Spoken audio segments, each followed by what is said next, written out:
मेरा सवाल ये है कि कल जो लिस्ट आने वाली है काका जी, कल एक लिस्ट, कल जो तारीखों का ऐलान होने वाला है, मैं बस ये उम्मीद कर रही हूँ अनिला जी, क्योंकि आप लोगों ने तो यूपी में अभी तक 50 प्रत्याशियों 51 प्रत्याशियों के नाम उतार दिए हैं, वहां से टक्कर अभी कहां है, खासकर रायबरेली की सीट, अमेठी की सीट, उनका पता नहीं है।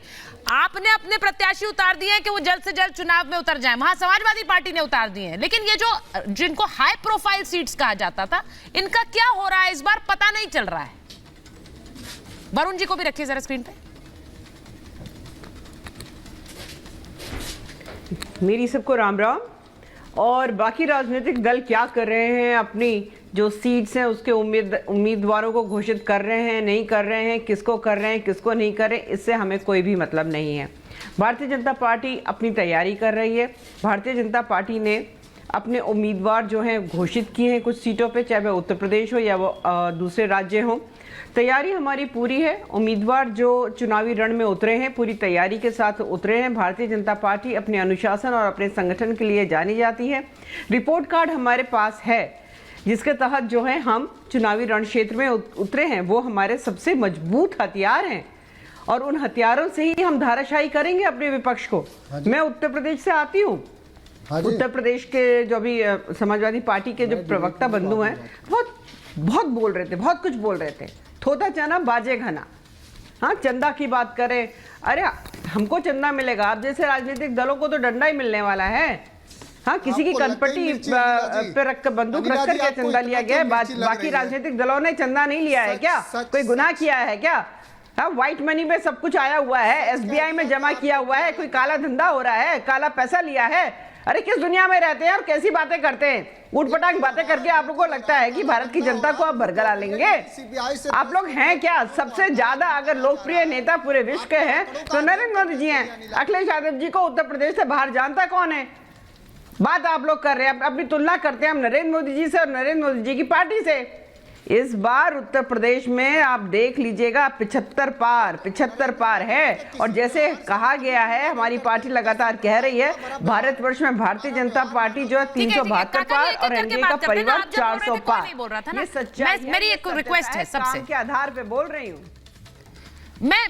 देखिए सबसे बड़ी बात यह है, एक बड़ी खबर आपको बता देती हूँ कि दिल्ली शराब घोटाले में जो खबर हमारे पास आ रही है, ईडी ने के कविता को हिरासत में लिया है। के कविता को दिल्ली लाने की तैयारी है। के कविता को हिरासत में लिया गया है, दिल्ली लाने की तैयारी है। ईडी अधिकारी के कविता को दिल्ली लाएंगे।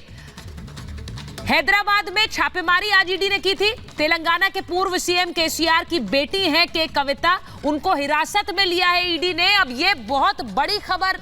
आप सोचिए कि के कविता को, जिनसे शराब घोटाले को लेकर पूछताछ की गई, उसके बाद उन्हें हिरासत में लिया गया, अब उन्हें दिल्ली लाया जाएगा।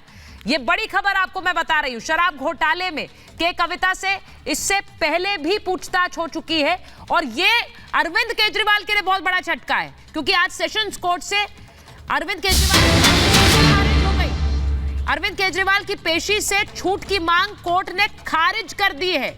सेशंस कोर्ट ने कहा कि राहत के लिए ट्रायल कोर्ट जाइए। तो अब ये बड़ी खबर आपको बता रही हूँ, एक तरफ उनकी अर्जी खारिज हो गई, उन्हें कहा कि आप ट्रायल कोर्ट जाइए, दूसरी तरफ के कविता को दिल्ली लाया जा रहा है, उन्हें हिरासत में लिया गया है। मैं इस पर जरा एक बार आ जाती हूँ वरुण पुरोहित जी। ये भी एक तरफ डेवलपमेंट्स भी हो रहे हैं। देखिए, अब शराब घोटाले की ये खबर बड़ी थी, मुझे ये बीच में ये खबर भी मैं बता रही हूँ, लेकिन इसी के साथ साथ आप सोचिए कि कल चुनाव की डेट्स आ जाएंगी, लेकिन दूसरी तरफ ये कार्रवाई भी चल रही है। दोनों को मिलाकर देख सकते हैं।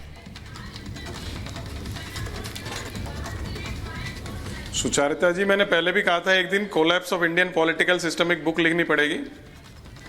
आपसे उसकी प्रस्तावना लिखने का आग्रह करूंगा मैं जब किताब लिखूंगा। देखिए, मेरा परिवार बॉन्ड परिवार, मैं किसी को खाऊंगा ना खाने दूंगा। ये पूरा देश देख रहा है कि कौन खा रहा है, कितना बड़ा हिस्सा खा रहा है, और जो खा रहे हैं जिनको कौन इनकी पार्टी में लेके जा रहा है, उनका पेट पहले भरा हुआ है और उनका पेट भरेंगे। तो पूरा देश देख रहा है। मैंने पहले भी 1 महीने पहले कहा था, डी कंपनी है, वसूली कंपनी है, जो अब आप सारे विपक्ष के नेता बोल रहे हैं। अभी अभी अनिला जी कह रही थी ये क्यों हल्ला मचा रहे हैं। इनकी जो बीजेपी हल्ला मचाती है, जैसे डीजे होता है ना जुगाड़ का गांव में, वैसा हल्ला मचाते हैं ये लोग। 75 पार तो मार्गदर्शक मंडल में हो जाता है, फिर मोदी जी कब जाएंगे मार्गदर्शक मंडल में? वो तो 75 पार होने वाले। ये सब बातें पूरा देश देख रहा है इनका। महंगाई, बेरोजगारी यथावत मुद्दे हैं, लेकिन विपक्ष की बात मैं आपको हमेशा करता हूं, विपक्ष इन मुद्दों को कितना भुना पाता है, लेकिन तैयारी की बात कर रहे हैं आज वरुण जी। मेरा मानना यह है कि चुनाव जीतने के लिए लिस्ट जल्दी निकालकर प्रत्याशियों को ये पता होना चाहिए वो इस सीट से चुनाव लड़ रहे हैं, उनके पास समय होना चाहिए कि वो कैंपेन कर सके, प्रचार कर सके। यहाँ तो लिस्ट ही नहीं आ रही है, नाम ही नहीं आ रहे हैं। महाराष्ट्र में क्या हो रहा है वरुण जी, बताइए जरा। वहां संजय निरुपम तो खुलकर कह रहे हैं क्या जीतेंगे चुनाव जब आप लोग लिस्ट ही नहीं उतारे। आज फिर बैठक है, बैठक पे बैठक ही हो रही। सुचारिता जी, मैंने फिर कहा, कई बार कहा है, संजय निरुपमा कोई भी जो गैर कांग्रेस पृष्ठभूमि के लोग हैं वो कांग्रेस की ठेकेदारी कर रहे हैं दिल्ली में बैठ के। उनका क्या है, वो क्या समझे कांग्रेस पार्टी को। अब ये तो गलत है, ये तो गलत है वरुण जी। देखिए, आपने उन्हें टिकट दे दिया, चुनाव लड़वा दिया, वो तब ठीक थे।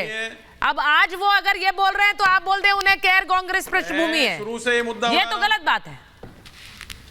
मैंने सभी के लिए कहा है, जितने भी दिल्ली में कब्जा करके बैठे आधे से ज्यादा गैर कांग्रेस पृष्ठभूमि के हैं। कांग्रेस का इसलिए ये हाल हुआ, प्रत्याशी अच्छे देंगे तो सबसे आजाद भारत की फेल्योर सरकार, पाखंडी सरकार, अब तो सबसे बड़े घोटाले की नोटबंदी से लेकर, मैंने कहा ना बॉन्ड सरकार, मेरा परिवार बॉन्ड परिवार, ये जनता इसको ऑल्टरनेट चाह रही है, बदलना चाह रही है। विपक्ष इसको कितना बुना पाता है, कितनी विश्वसनीयता अपने प्रत्याशी दे पाता है देश के सामने, वो देखने वाली बात है। प्रत्याशियों के ऊपर डिपेंड करेगा विपक्ष क्या प्रत्याशी देता है। जो आप कह रहे हो तैयारी करने की आवश्यकता है, बिल्कुल सही कह रहे हो आप। लिस्ट डिक्लेयर होने से पहले सूचित कर दिया जाता था कि आप तैयारी करिए, आपको चुनाव लड़ना। इस बार 45 पार कह रहे हैं किशोर जी, एकनाथ शिंदे कह रहे हैं इस बार 45 पार है महाराष्ट्र में, 400 पार देश में, 45 पार महाराष्ट्र में। नहीं, उनकी व्यवस्था तो मुझे मालूम है, आज भी उनको मालूम नहीं कि कौन सी टिकट से लड़ना है। अच्छा। और मैं आपको बता रहा हूँ, बीजेपी के जो अलाइज है उनको कट टू साइड बीजेपी ने किया है। बीजेपी राह देख रही है, लेकिन आपने कहा महाविकास आघाड़ी, तो महाविकास आघाड़ी बहुत कंफर्टेबल है। हमें केवल वंचित जो आघाड़ी है उसको एकोमोडेट करना है, जिसके लिए आज हम निर्णय लेने को जा रहे हैं। मेरे ख्याल से मसला तय हो जाएगा। हम उनको 6 के करीब टिकटों पे दे रहे, वो 7 मांग रहे हैं, तो कोई बड़ी बात नहीं है। एक आधी जगह फ्रेंडली कॉन्टेस्ट भी हो सकती है, लेकिन अपोजिशन यूनिटी का जो इंडेक्स है वो करीबन 100% है। फ्रेंडली कॉन्टेस्ट क्या होता है महाराष्ट्र के अंदर किसानों की, जब आप गठबंधन में है तो फ्रेंडली कॉन्टेस्ट मतलब सीधा सीधा ये है कि आपकी सहमति नहीं बन पा रही है सीटों पर, आप तब कह रहे हैं कि उससे दोनों उतर जाएंगे। शिवसेना आपका पार्टी भी उतार देगी, कांग्रेस भी उतार देगी। नहीं, एक ही है कि वंचित आघाड़ी ये पहले हमारे महाविकास आघाड़ी का हिस्सा नहीं थी। अब उनको अगर हम 4 सीटें देते हैं, वो 15 सीटें मांगते हैं, बाद में वो 6 देते हैं तो वो 7 पर एग्री होते हैं, तो कहीं नहीं हो सकता ना, क्योंकि वो हमारे आघाड़ी का हिस्सा नहीं थे।